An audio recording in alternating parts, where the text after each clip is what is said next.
Hey everyone, last Wednesday we acquired our special exemption for our zoning, which means we are now a nightclub. Whether that applies to us or not, it's up to you.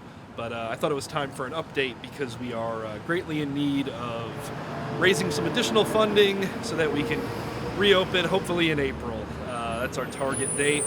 Just a little ways to go, really. So I thought we'd start off by showing you some of the changes we've made over the past 4 months, and then I'll tell you what we've been through as far as the city and the neighborhood goes. So starting with the front door, you can see that there's no more glass in the middle, and it now swings outwards, which is a fire code necessity. There'll be a push bar on this week. And then you step into here, and this is a basically a soundproof box, which is 4 layers thick with green glue and metal sound absorbers. It's over my head, but there is a 30 decibel difference between the inside of the room and when you're standing right outside the door, which is impressive. And this has the necessary emergency lights in it. And now this is our new interior fireproof door, so of course that opens outward also, and then you're in the room itself. The room itself hasn't changed too much, at least to the eye. As you can see, there used to be walls right here, which we took down. It was kind of to maximize our future occupancy number, to free up a little space there. When we were shut down in September, there were 2 major points that we had to take care of. One was getting fireproof curtains. The second was eliminating all of the extension cords that we had running all of the sound equipment and the lighting, and that required work from an electrician. So first off, you can see that almost all of our soundproofing curtains are up now. Behind the screen, as you may have seen online, we have giant fireproof curtains in the window, which are held in by a wooden frame with sound and fire insulation, and then it's held in by a drywall wall. That was a huge undertaking. Big thanks to everyone who helped out with that. And all of that is hidden behind the screen.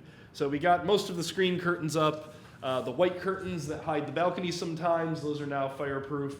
All the fireproofing curtains cost $4,600 altogether, which is insane. We still have to put the fireproof curtains around the edge of the stage, which we'll get to eventually. So as most people will remember, we usually just had can lights around the perimeter, and we would fade those up and down, between bands or before and after movies. But we had to eliminate those extension cords. So what we did was we got track lighting installed. There's a piece on each side of this vertical piping that goes up the wall, and then there's a long piece over the entranceway. And that's all remote controlled, so now that'll give light, when there isn't activity on the stage. And you can put in any kind of LED bulbs you want in there. This wall will be, when we have art hanging, it'll be illuminated very nicely. And the entryway, when we have merch tables and the admission table, that'll be illuminated nicely, and it'll all be controlled by the booth like it always has been. And another addition is that our overhead lights now fade up and down, which had never happened before, so we're excited about that. We can control that from the back office. Also, this doorway over here needs a fireproof exit door, of course. We'll get to that hopefully this week. So we had to eliminate all of the extension cords, which means we got rid of all of our lighting trees that had those big par lights on them. We are instead going to switch to LED lights that will be hung from the ceiling. Our electrician installed an outlet right dead in the center. There's another outlet dedicated to the disco ball right there. And you might not be able to see it, but there's another outlet right on the balcony, and that is dedicated to the projector so that it has its own circuit now, which is something that we always wanted. Oh, beyond that, the back of the stage now has a whole bunch of outlets that are completely dedicated to what will happen on the stage, so powering speakers and amps and such. And that'll all be tied into the shunt switch, which we still need. That's the thing that ties into the fire alarm system, so when the fire alarm goes off, it shuts down everything on stage, and there is no noise other than the alarm itself. That's something we're currently raising money for. The city did not have any plans for the building on file. We found that out after a month-long process, and so we had to pay an architect. Now we have to pay an electrical engineer. then we file for the permit, then the work can be done. So at this point, all we need is the funding to take care of those matters. Everything else is lined up. So yeah, what else can I point out? I mean, everything else that we have to do is like really, we can do it with our own hands, aside from the electric and aside from paying rent and utilities, because I am just out of money personally. I have maxed out all of my credit cards. I've asked favors of everyone, and yeah, I feel like we're in a spot right now. I think we will pull through it one way or another, but yeah, I don't know, some days just look so bleak that I thought the public should see what we've done and what we plan on doing and how close we are to reopening. And yeah, hopefully we can stay on track and be open by April. So as far as city stuff we had to do, we, of course, had to meet with the neighborhood association. We had a private meeting, we had a public meeting. The public meeting had a vote. We won the vote. And then there was a lot of backroom negotiations between us and the neighborhood group. We settled on an agreement that we both signed, a neighborhood beneficial agreement, and it limits our hours, but actually our hours are longer now than they ever have been, which is good. And it limits things like the direction the line will go in outside. It specifies that we will help disperse crowds at the end of the night. It was all, at the end of the day, all pretty reasonable. So we got through that, we got through the zoning.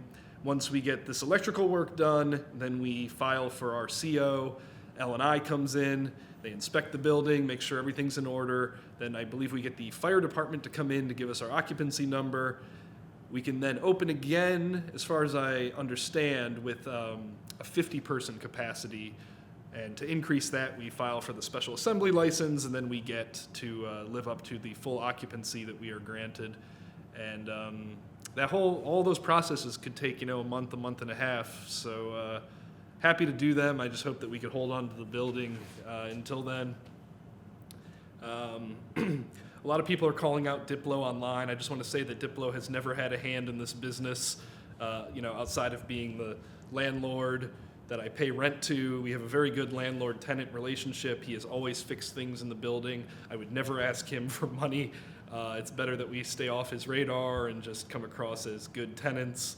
I know he's aware of the zoning issues we had and was happy to let us work them out and allow us to stay in the building as long as we kept paying rent during this time. So lesson is, Diplo's a good landlord. Please, let's not bother him.